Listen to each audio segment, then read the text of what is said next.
How to change font on Shopify. So here from the main page of Shopify, we want to click on Online Store, which will automatically take us to the themes page. We want to scroll down a little bit until we see our current theme, and we will just click on Customize here, which will take us to the Shopify editor.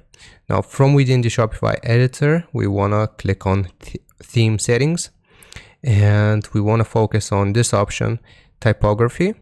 Just click on typography, and it will appear, drop down menu will appear. And if we want to change the font here, then you will see your current font, and we just gotta click on change. And here we can look for the font which we would like to add to our Shopify store. So I'm going to do Americana here as an example, and then we have to click on select. And now this has successfully changed the font on our Shopify store.